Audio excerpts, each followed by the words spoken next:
BFM Business, Focus Retail, Noémie Vira. Bonjour à tous, au programme de votre émission Retail et Conso cette semaine, le Retail Média, future machine à cash des enseignes. Leur objectif, transformer les bases de données en business lucratif, un business bien plus lucratif que la distribution de produits. Plus de détails dans un instant avec l'expert d'Altavia, Aurélien Leprêtre, acteur puissant sur ce marché en France. Fnac Darty, Alexandra Suire, directrice de la régie pub du groupe, sera notre invitée. On passera ensuite à l'actualité retail avec Eva Jaco. Enfin, comment proposer une expérience retail média dans un colis? C'est l'idée de la start-up Get Inside. On recevra Mathilde Lerosic tout à l'heure. Voilà pour le programme. Vous êtes sur BFM Business. À tout de suite. Focus Retail, le focus. Avant de perdre nos téléspectateurs et auditeurs novices, on va peut-être donner un peu de contexte et définir ce qu'est le retail média avec vous, Aurélien Leprêtre. Bonjour, vous êtes notre expert cette semaine, donc directeur d'Altavia Incite Action. C'est quoi le retail média exactement? Bonjour Noémie. Alors le retail média, je dirais que le retail média existe depuis que le retail existe. Concrètement, il s'agit pour un distributeur d'offrir une caisse de résonance aux marques partenaires qu'il distribue. Cette caisse de résonance, il peut lui offrir par le biais d'un certain nombre de supports, de relais médiatiques, à l'image de têtes de gondole, de catalogues. Et aujourd'hui, clairement, si le retail média est en haut de l'affiche et j'irai au cœur des stratégies des grands retailers, c'est aussi et surtout parce que le digital a apporté sa pierre à l'édifice et clairement a offert de nouveaux terrains de jeu à ses distributeurs, aux marques partenaires, avec pour objectif de contribuer à l'activation, au développement commercial de ces marques chez ces distributeurs. Et ce qui est intéressant, c'est que c'est une nouvelle source de revenus donc accessible à tous, quelle que soit la taille de l'enseigne. C'est un marché qui progresse vite, avec une hausse de 69% entre 2019 et 2021. C'est un marché qui est très dynamique et clairement, je le redis, le digital y contribue largement. C'est un marché qui est clairement aujourd'hui, oui, source de revenus. Et c'est un nouveau métier aussi pour les distributeurs, puisque quelque part, il s'agit pour un distributeur de devenir une forme de régie publicitaire et de valoriser son patrimoine médiatique convenablement pour le mettre à contribution de ce développement commercial commun pour une marque chez le distributeur en question. Aurélien, justement, vous êtes spécialiste du retail média. Vous accompagnez des marques à développer, enfin des distributeurs à développer leur régie pub. Avec un peu de recul, quel constat faites-vous et quelle est la rentabilité pour les enseignes? Je dirais que le premier constat qu'on peut faire, c'est que déjà, même si je le disais culturellement, les distributeurs exploitent ou en tout cas ont bien conscience de cet enjeu capital qu'est le retail média dans leur stratégie et dans leur développement commercial, ils n'ont pas toujours connaissance de l'exhaustivité de leur patrimoine médiatique en fait. Et effectivement, comme je dis, c'est un nouveau métier. Et donc le premier sujet, c'est déjà de faire un bon 360 degrés pour les accompagner sur la constitution quelque part de leur catalogue retail média et de les éveiller sur l'intérêt de ce catalogue pour les marques partenaires qu'ils distribuent. Et je dirais qu'en termes de performance, pour donner quelques inputs chiffrés, on a eu l'opportunité d'accompagner une enseigne dans le jouet, que je ne citerai pas, récemment, sur justement déjà la valorisation de cet inventaire et la promotion de cet inventaire, et les performances sont plus que satisfaisantes. Oui, en France, beaucoup d'enseignes ont déjà créé leur régie pub. Donc Casino, Intermarché ont mis sur pied une régie commune. Infinity Advertising, Carrefour Links et une enseigne spécialisée se distingue. Il s'agit de Fnac Darty. Focus Retail, l'interview. Et justement, j'ai le plaisir d'accueillir sur ce plateau Alexandra Suire. Bonjour, vous êtes directrice de la régie pub du groupe Fnac Darty. Le groupe a déjà une régie pub depuis plusieurs années, Retailing. Et l'année dernière, vous avez donc lancé une méga plateforme, My Retailing. Quelles sont vos ambitions? Est-ce que vous pouvez déjà nous donner vos premiers résultats, nous parler de chiffres?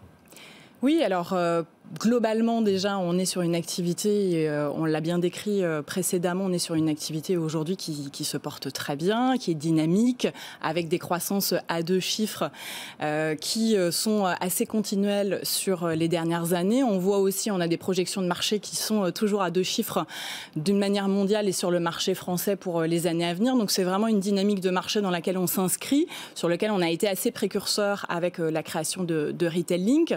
Puis je pense que ce qui était assez intéressant, c'est la diversité des solutions, en effet, aujourd'hui, qui sont proposées dans le retail média. On a tendance encore aujourd'hui à le limiter au prisme du digital. On a tendance aussi à y associer souvent le bas de funnel. Or, le retail média, c'est bien plus large que ça. Ça a pris son essence historique dans la PLV, entre guillemets, avec le trade marketing. Ça s'est développé avec l'usage de nouvelles technologies. Et c'est aujourd'hui un panorama d'offres très, très complet qui est à disposition des marques. C'est vrai que vous avez des millions de data. Le boom de l'e-commerce, les drives durant la pandémie vous ont permis finalement d'enrichir toutes ces données. Vous disposez d'une base de 20 millions de clients adressables sur ces sites. Quel dispositif pouvez-vous développer et sous quelle forme ?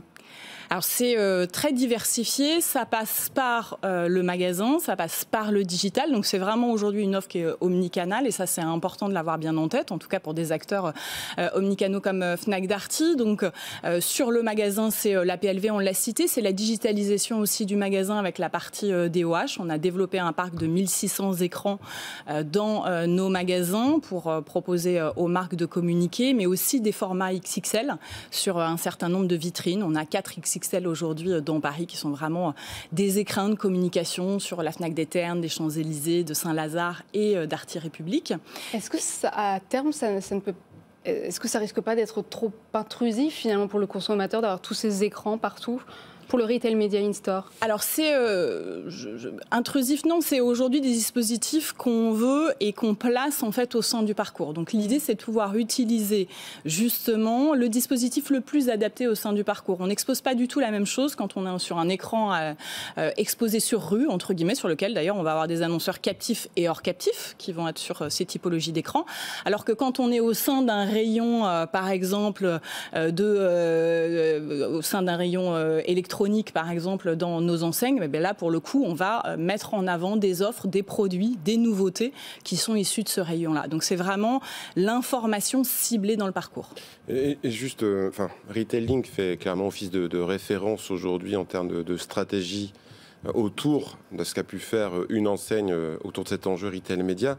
Quel est le ratio aujourd'hui entre le push et le pull dans votre stratégie? Est-ce que vous avez aujourd'hui des marques qui viennent clairement toquer à la porte de Retail Link en sachant que oui, Fnac Darty est bien équipée et adresse ce sujet-là de manière convenable, ou est-ce que vous êtes au contraire très proactive pour aller chercher ces marques et monter toutes ces belles opérations que vous avez pu mener sur ces 2 dernières années? Alors sur la partie commerciale, pour le coup, on travaille autant sur du push que sur du pull. Naturellement, on avait nos clients captifs, ce qu'on va appeler les fournisseurs, qui pour le coup sont venus assez naturellement à nous. Mais on a dû développer, et aujourd'hui, je pense que c'est intéressant, c'est la part du business hors captif aussi dans le retail média qui va avoir tendance à se développer dans les années à venir. Donc vous recrutez de nouveaux clients? Oui, on recrute de nouveaux clients par ce biais-là. Les écrans XXL dont on parlait tout à l'heure, notre force digitale avec la data, bien évidemment, c'est une richesse aussi d'activation sur de la data déterministe qui, pour le coup, fait écho à beaucoup de marques, l'automobile, la banque et assurance. Voilà, il y a beaucoup de secteurs d'activité aujourd'hui qui sont intéressés par les actifs du retail média. Et je pense que dans Retail, il y a média, associé à Retail Média, et c'est important justement de se dire qu'on a des audiences aujourd'hui similaires, voire plus forte que certains médias traditionnels, avec une richesse de data importante dans des écosystèmes qui sont aujourd'hui brand safety et donc aujourd'hui qui font des territoires d'expression adaptés à l'ensemble des marques et pas uniquement captives. Ce qui accélère le retail média, c'est la fin des traceurs numériques, donc les cookies tiers qui annonçaient finalement pour le second semestre 2024 au niveau européen. Les enseignes sont aussi de plus en plus sous pression à cause de l'inflation. Finalement, c'est une bonne nouvelle parce que ça vous permet de diversifier vos sources de revenus. Quelle marge peut-on espérer faire avec le retail média? Alors, Bonne nouvelle, ce qui est sûr, c'est qu'en tout cas, la fin des cookies tiers, c'est un challenge pour l'ensemble du marché, de l'activation publicitaire. C'est en effet un challenge sur lequel le retail média est mieux positionné par l'axe, on va dire, de son contextuel. On a un contextuel très fort, très riche aujourd'hui, qui nous permet de faire fi du cookie pour l'activation. Et puis, on a aussi cette granularité data first party qui nous est propre et qui va devenir... Vous pouvez expliquer brièvement, enfin, pour les auditeurs novices, ce que c'est first data party? Ce que ça veut dire first data party, ça veut dire que c'est une data dont on est propriétaire, qu'on a collectée, qui est en fait disponible sur nos écosystèmes et sur lequel la capacité de pouvoir adresser en fait ces audiences-là, elle ne résulte pas uniquement de l'activation cookie, qui va être l'enjeu technologique en fait des prochaines années. Et bien évidemment, vous pouvez exploiter en fait. Et qu'on peut exploiter du coup directement et qu'on est les seuls à pouvoir exploiter. Et bien évidemment, ce qui est rare va avoir forcément une valeur plus forte sur le marché dans les années à venir. C'est vrai que cette data, elle permet de mieux répondre aux clients, mieux cibler les produits, personnaliser davantage, sauf que 80% des Français ne sont pas à l'aise avec l'idée que leurs informations soient collectées, enregistrées dans des bases de données. C'est finalement de l'intrusion dans la vie privée. Les entreprises collectent les coordonnées des clients. Est-ce que vous ne profitez pas un peu de la naïveté des consommateurs pour développer un nouveau business model lucratif ? Alors nous, on a eu un parti pris et on a un parti pri qui est très fort chez Fnac Darty et je pense que c'est aujourd'hui une des avancées sur lesquelles l'ensemble du marché doit se retrouver, c'est une transparence. Une transparence et une explication. Beaucoup de gens aujourd'hui ont une perception négative, entre guillemets, de cette notion de data, de collecte de data et d'usage de la data parce qu'ils ne la comprennent pas. À partir du moment où on leur explique, qu'on valorise la valeur ajoutée que ça peut avoir dans leur parcours, ils comprennent son bien fondé et donc, du coup, ils sont plus réceptifs à vouloir partager leurs données. Et c'est aujourd'hui... Vous allez faire cette pédagogie On l'a fait déjà. Elle est déjà présente sur nos environnements. L'ensemble de la data qui est collectée l'est faite de manière transparente auprès de nos consommateurs et on a développé des modules en fait de choix sur lequel dans votre parcours client, vous avez la visibilité sur l'ensemble de l'usage de votre donnée et la possibilité de retirer ou pas votre consentement. C'est ce qui fait aussi du retail média, je pense, une relation gagnant-gagnant tripartite entre le distributeur, la marque partenaire et le consommateur qui, quelque part, effectivement est sollicité, mais par le biais de messages a priori qui l'intéressent, sur des produits qui l'intéressent, dans un contexte qui l'intéresse. Donc je pense que tout le monde s'y retrouve. Exactement. Et en tout cas, c'est là où on doit être vigilant aussi, c'est que les messages qui sont mis à disposition de nos clients répondent réellement à leurs besoins dans le cadre de leur parcours. Voilà donc les ambitions de Fnac Darty avec Retail Link. Merci beaucoup Alexandra Sueur. Je vous rappelle que vous êtes directrice de la régie pub du groupe. On passe tout de suite au journal du retail avec Eva Jaco. Focus Retail, le journal du retail. Et on passe au journal du retail avec Eva Jaco. Bonjour. Bonjour Noémie. Alors la bataille des discounters est plus que jamais lancée. Un nouveau venu veut bousculer ce marché tout juste qui promet des prix jusqu'à 5 à 10% moins chers que ses concurrents. Oui, exactement. Le premier magasin tout juste ouvrira ses portes le 1er mars prochain à Alès. La promesse, donc, vendre 10% moins cher en supprimant les intermédiaires. Ce sont les mots de Fabrice Gerbert, son cofondateur, son fondateur. Alors, l'objectif du business model ici, c'est de s'alimenter sur les circuits fournisseurs parallèles afin de profiter des surplus pour avoir des produits de marque moins chers.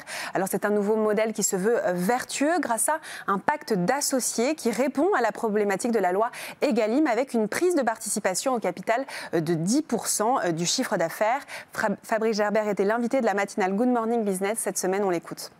Et aujourd'hui, on dit à notre fournisseur, associez-vous à une centrale. Cette centrale aujourd'hui est composée à 99,9% par des fournisseurs auxquels nous leur demandons rien du tout, un prix le plus juste, comme notre enseigne le veut, le plus bas possible. Et en échange de quoi, il prend une prise de participation au capital.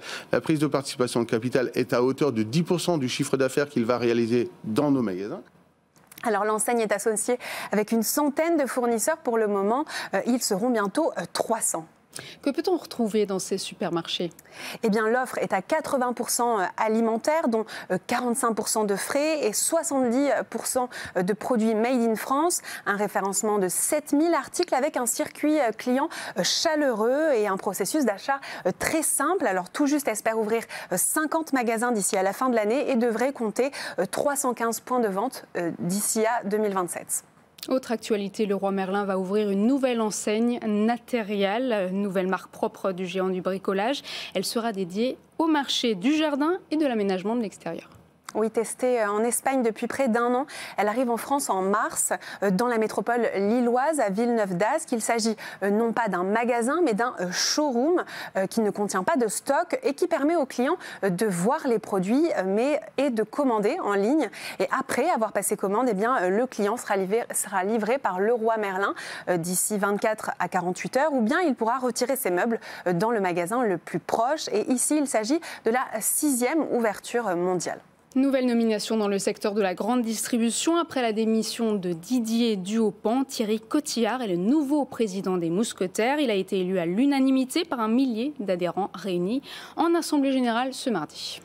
Oui, à peine arrivé à la tête des Mousquetaires, eh bien, Thierry Cotillard a d'ores et déjà annoncé les priorités du groupe. Il souhaite se concentrer sur le discount dans un contexte d'inflation galopante et s'engage à maîtriser et à baisser leurs coûts de distribution. Autre chantier dévoilé par le distributeur, consolider le statut de producteur commerçant, à savoir que le groupe compte un important pôle de production agro-industrielle avec 60 usines en France, mais aussi renforcer la culture digitale et omnicanale en développant de nouveaux partenariats et bien sûr inscrire l'engagement RSE des Mousquetaires dans les territoires, à savoir que le groupe a l'ambition d'entamer une démarche d'efficience énergétique exemplaire. Voilà pour les résolutions 2023. Et Auchan arrive sur le bon coin pour donner une seconde vie à ses produits. Oui, les hypermarchés Auchan peuvent désormais mettre en vente des produits non alimentaires de déstockage ou reconditionnés sur le Bon Coin.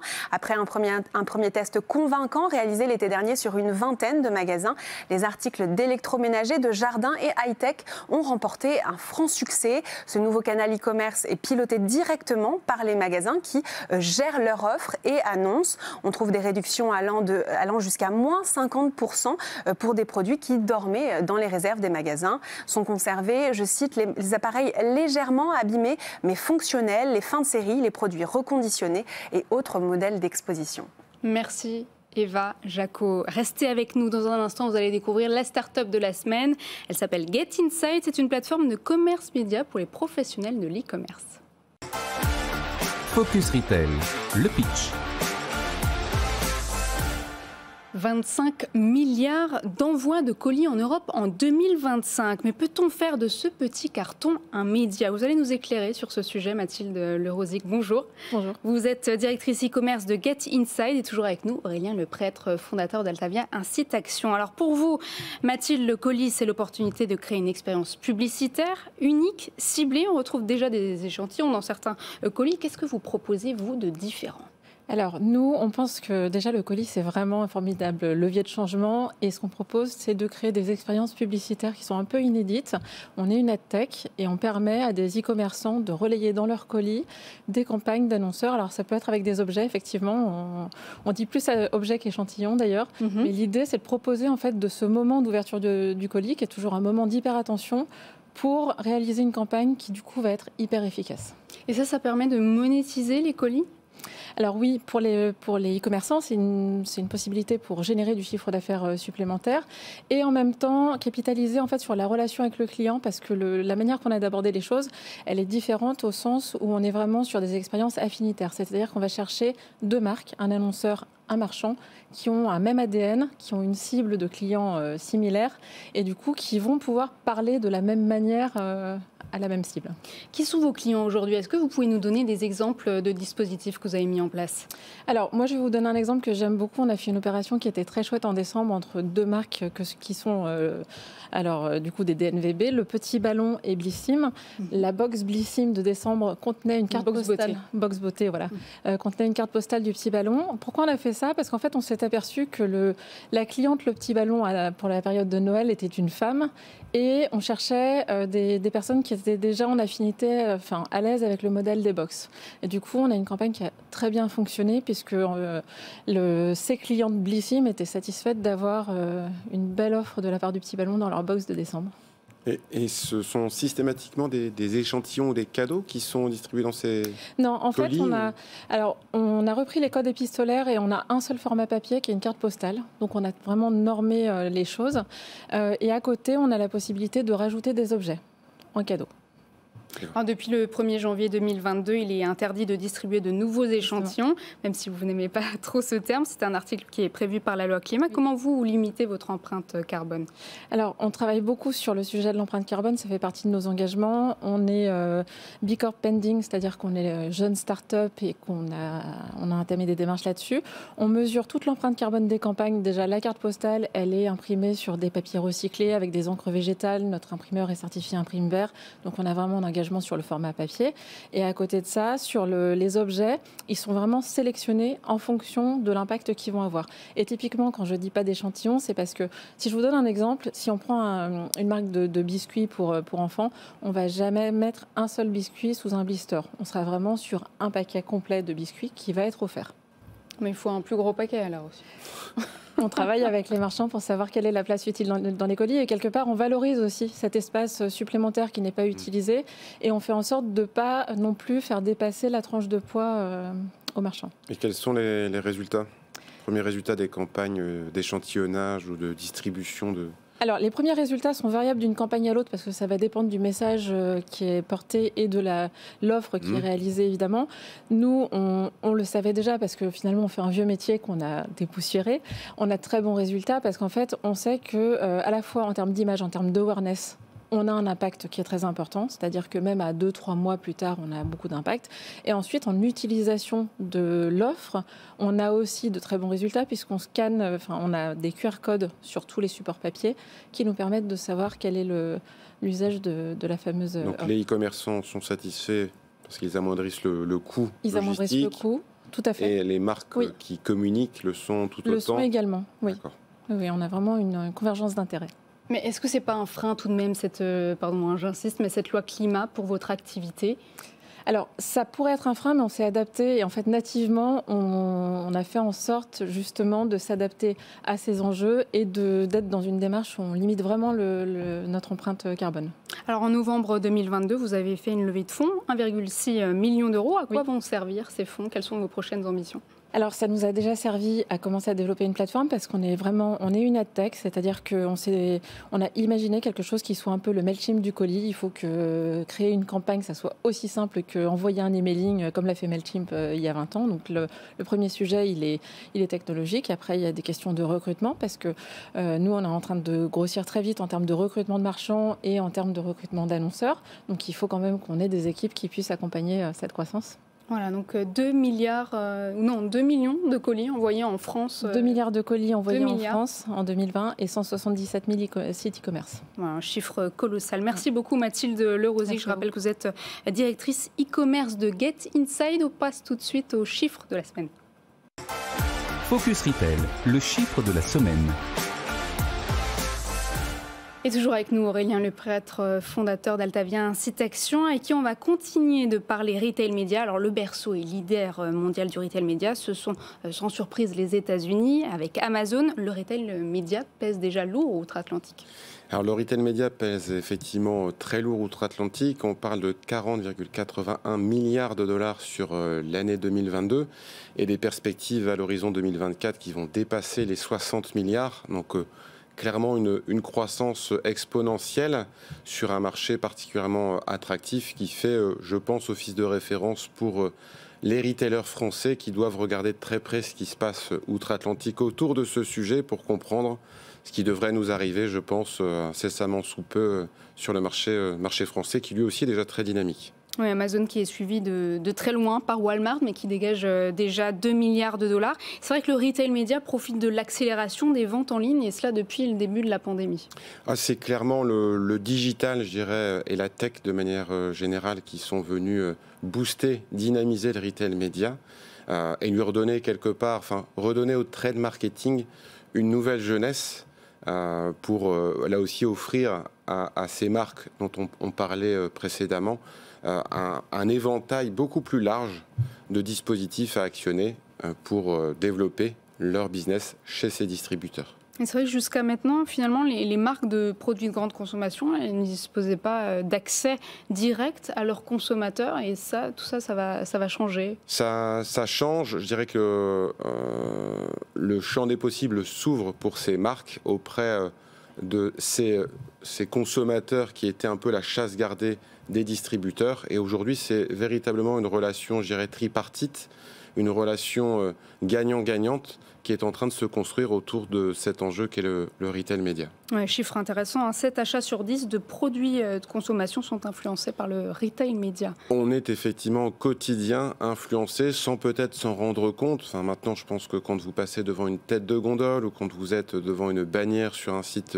de distributeur, vous en avez quand même conscience. Mais effectivement, les statistiques parlent d'elles-mêmes. 7 achats sur 10 de produits de grande consommation, c'est énorme. Et oui, le retail média est à mon sens un véritable levier stratégique pour les distributeurs, mais aussi et surtout pour les marques. Oui, Carrefour parle donc d'un business très significatif qui devrait générer 200 millions d'euros additionnels à son résultat opérationnel, et cela d'ici 2026. C'est effectivement pour les distributeurs aussi une source de revenus complémentaire. Je pense qu'on l'aura compris. C'est un nouveau métier qu'il faut apprendre. Il faut devenir média. Et effectivement, derrière, je pense que le terrain de jeu reste à conquérir pour bon nombre de distributeurs français, notamment. Merci beaucoup, Aurélien Lepret. Je rappelle que vous êtes fondateur d'Altavia, un site Action. J'espère que cette émission vous a permis de mieux comprendre le retail média et ses enjeux. Vous pouvez la réécouter en podcast et sur le site BFM Business. Quant à moi, je vous retrouve la semaine prochaine. Focus Retail, la distribution de demain s'invente aujourd'hui.